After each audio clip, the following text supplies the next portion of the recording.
All right, back to our breaking news. We continue to cover the wildfires in Los Angeles County as the sun begins to rise on the West Coast. Let's go straight to Jacob Soboroff, who is live in Pacific Palisades. Jacob, what do you have? Mika, it's devastating. It's the only way that I can think to describe this.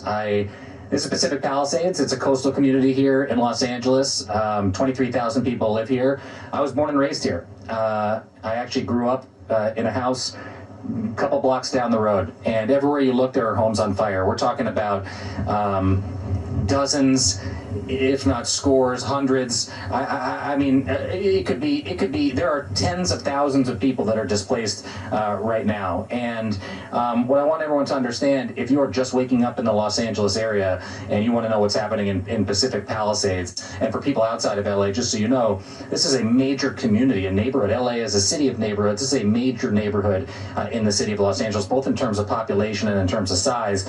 Virtually every house down the main stretch of Pacific Palisades on Sunset Boulevard has gone up in flames between where I'm standing on what's called Chautauqua. This is Pampas Ricas, but there's Chautauqua Street next there, and all the way down into the Palisades Village. Mika, to put this into perspective, pretty much every piece of infrastructure in town, both of the supermarkets, gas stations, doctor's offices, restaurants, the main public library in town, and houses on virtually every street that I have been down, including in the Huntington Palisades, right in the middle of town, have gone. I know there's a lot of policymakers that watch this broadcast every single day, especially back in Washington. The recovery from this is going to be one on the scale, imagine, of the big one from the earthquake. This is as bad as you can possibly imagine for a community anywhere in the country, much less in the heart of urban Los Angeles. It is not something any of us expected. You can see that the wind's still blowing right now. I can feel the heat actually from this building on my back. Embers are still coming down, and that is because it has been unbelievably dry. After 2 very rainy years here with a lot of foliage and a lot of vegetation, we are sitting in the foothills of the Santa Monica Mountains right now, and this place was a tinderbox ready to go.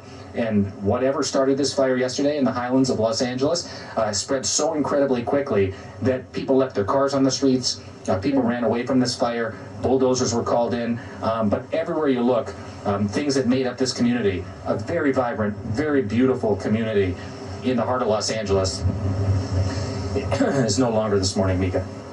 Jacob, it's Jonathan. First and foremost, please be safe. Of course, our hearts are with you there.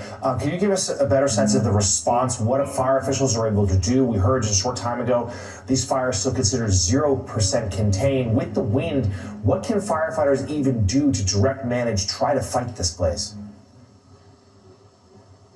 It is a game of whack-a-mole at this point, Jonathan, because every street that I have driven down in Pacific Palisades has a home or a business or a school or a piece of critical infrastructure on fire. It is a mutual aid response with firefighting officials from Los Angeles City, Los Angeles County, the state of California, neighboring jurisdictions like Santa Monica and Malibu, all coming to the aid of one another. Those aircraft will probably be back in the sky as soon as day breaks here, as sun is coming up here over Southern California. Governor Newsom came out and declared a state of emergency. The Los Angeles Police Department is on a modified citywide tactical alert, meaning that officers from all over the city of Los Angeles are convening in this particular area to help with traffic management, with evacuation, with getting people out. A lot of people have questions about how this could have happened, but I have to tell you, I have covered hurricanes for this network. It was hurricane force winds last night. There are reports of gusts of up to 100 miles an hour. Many people have heard of and are familiar with the Santa Ana winds coming from inland, blowing out to the coast. Some people call them the devil's winds, and it's very, very dangerous during fire season. They have sparked an inferno in one of the best known, most populated parts of the city of Los Angeles, the likes of which certainly in my 41 years on this planet and as a resident of this community I have never seen. I don't think many people living in Los Angeles have ever seen anything like this. This might be as bad or worse than the historic Bel Air fire in Los Angeles that so many of us are familiar with. Harrowing words. NBC's Jacob Soboroff. Again, Jacob, thank you and stay safe. Let's go right to meteorologist Angie Lastman for the latest on those winds in California. Angie, Any relief on the horizon? So eventually, Jonathan, yes, there's relief. Our winds are going to weaken a bit. Any improvement is going to help folks there. Of course, when you hear Jacob talking about those really impressive gusts that we've seen overnight and into this morning, topping over 130 miles per hour from places like Mammoth Mountain, even closer to the coast, well into the 90s. So we have those really impressive winds staying with us at least through the rest of the day today. We'll see some signs of weakening here as we get into tomorrow and then eventually into the weekend. But we're not getting rid of the dry conditions. Those will still last. So in the meantime, we still have this particularly dangerous situation with 19 million people under these red flag warnings up and down the coast there. Specifically watching these 3 fires that you just heard, of course, Jacob talking about, the Hearst fire, the Eaton fire, the Palisades fire. The winds have been quite impressive, not to mention the fact that we've also got a whole lot of particulate matter in the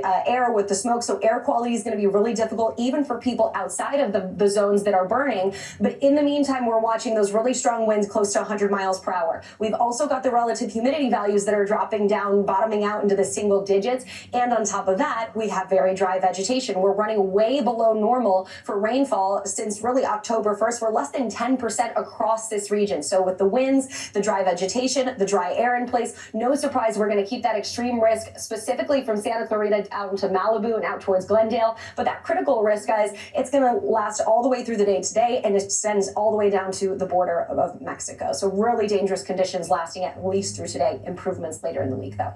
Angie Lastman, thank you so very much. Just a moment ago, a tweet from the Vice President, Kamala Harris, who of course has a home in Los Angeles. She writes, "I'm thinking of those impacted by the wildfires in Southern California and praying for the first responders who are taking heroic action to help keep communities safe. Please listen to local officials," she writes, "evacuate immediately if you are told to do so, and take care of each other." Joining us now, Los Angeles City Council member Tracy Park. She represents District 11, which includes some of the areas under evacuation orders due to that Palisades fire. Thank you, Madam Councilmember, for being with us. Could you please give us the latest? What are things like right now in your community? This is just absolute devastation. It is a dark day here in Los Angeles as the sun is beginning to rise. We're beginning to get a sense of the scope and scale of the loss. This is absolutely devastating. With the winds, we've been unable to have assets in the air, and so it is going to take some time as day breaks to continue making the assessments. But this fire has continued to grow and expand. The evacuation zones in the Pacific Palisades and the Brentwood areas in my council district have continued to grow, and new fires have arisen across the city of Los Angeles. This is absolutely horrific circumstances on the ground. It really is. The dry conditions, the 100 mile per hour winds, it's impossible. It's impossible to contain it at this point. Ms. Park, I wonder if you have heard anything about injuries or deaths. I know this is still very much a developing story, but the amount of the swath of land that has been covered in here and the videos we're seeing on social media of fire lapping at people's windows and people videotaping it. Have there been any reports of injuries? We have not. It's a miracle that we have not had any reports of fatalities. Late yesterday, we had one report of an injured firefighter, which is a testament to the remarkable and heroic efforts of our partners in the fire service and law enforcement and the work that they did to get folks evacuated. But there were some folks who didn't want to leave, who didn't comply with evacuation orders. I am worried to death for what the outcomes are going to reveal as we get a sense of the true scope of the loss and the devastation here in Los Angeles. Los Angeles City Council member Tracy Park, thank you very much for coming on the show. We'll be following this story as it develops all day on MSNBC. Joe? Back here in Washington, Chris Matthews, President Carter, lying in state, and leaders from across the world coming to pay their tribute to the 39th president, a man that you knew well and who you worked with and for. Tell us your thoughts. Well, I was there last night in the Capitol, in the rotunda, a beautiful setting, if you will, and the casket is there. And you try to bring it all back, and it's very hard to bring it back. A living man who you knew as I was a speechwriter on Air Force One and occasionally in the Oval Office. And I have to tell you, you can't cry over this. I mean, he lived to be 100. That's about the limit for most people, but beyond the limit. And he lived an extraordinary life. I mean, he left younger than us, all of us. He left the White House in his early mid-50s. Right. And he lived all these years since. There are people that, like Mike Johnson, the Speaker of the House, said I was, 4 years old when this guy was president. 4 years old. He was like one of the babies the presidents kiss when they go walk by. Right. And here he is alive. And Carter lived through all of that, to the turmoil and the disappointment of his administration. He had to live through all that. He knew what the inflation and the high interest rates did and the hostage taking. I can give you a lot of reasons for it, the guy. I've been thinking through this so many times. One, he believed in peace. He believed in putting the problems of the country behind him. When he came into office, he said, I'm going to walk down Pennsylvania Avenue to show the American people I'm not afraid of them. Well, the president should be afraid of some people in the country who are dangerous people, some of them. But he also said, I'm going to thank Jerry Ford for saving the country after Watergate, thanked him openly in his inaugural address. He pardoned all the Vietnam resistors. He said, we've had enough of the Vietnam debate. It's over. We're going to let these people come back to America from Canada and elsewhere, and we're going to end this debate right now. I'm pardoning them. That's the end of it. He went to the Egyptians, who had fought 4 wars with Israel, for 48, 56, 67, 73.